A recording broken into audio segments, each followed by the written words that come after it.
Hello again, everybody. Today's card trick video of the day on my website, thecardtrickteacher.com, is a really cool brain bender. That's the name of the trick. It's performed by Schwarzenegger Magic.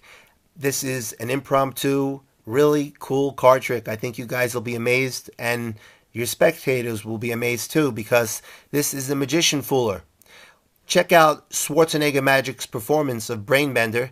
See if you can figure out how the trick is done. Then come back and I will show you. Okay, this trick truly is impromptu. A lot of you, I've read from the comments, thought there was some type of a setup.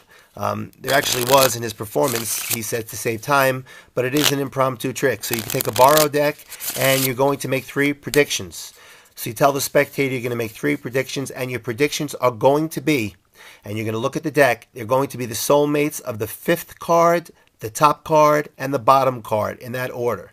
So you're going to look and you're going to see the 5th card is the 2 of clubs. So your first prediction is going to be the other black 2. So you pull up your first prediction and set it aside.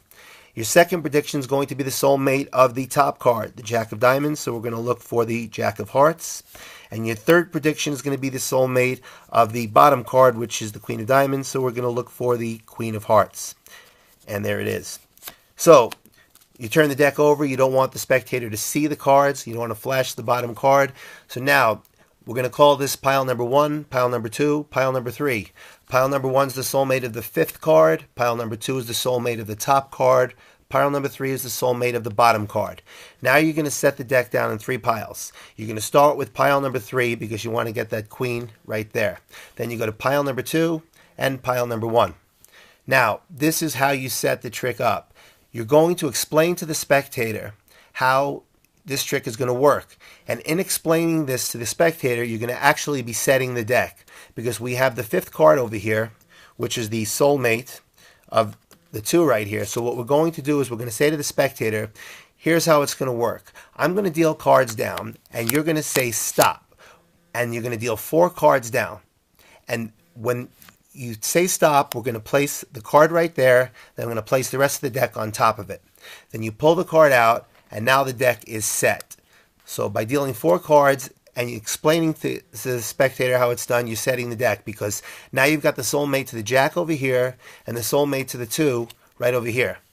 Now you go back to pile number 3 and you say, okay, let's begin. And you start with pile number 3. So you deal the cards down and the spectator says stop. So you put the queen on there and you put the rest of the deck on top.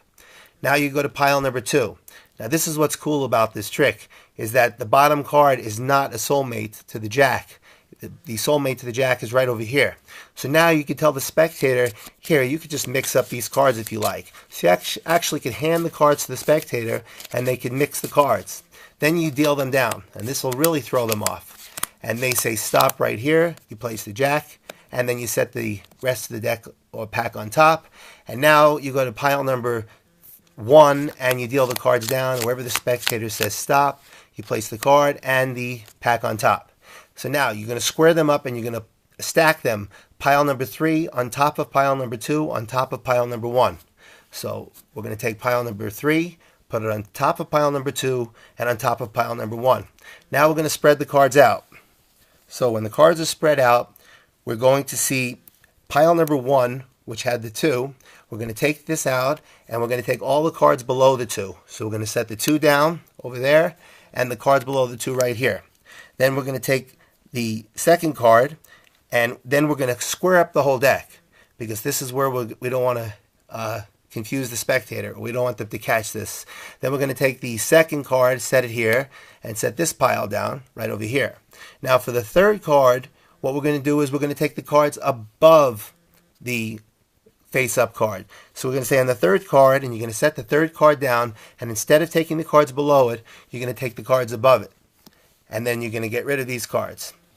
And the spectator won't catch that. I don't think you guys caught that in Schwarzenegger Magic's performance, did you? Probably not.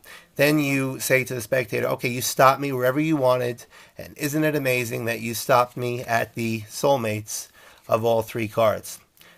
So what I really like about this card trick is that the spectator gets to mix the middle pile and tells you to stop wherever they like.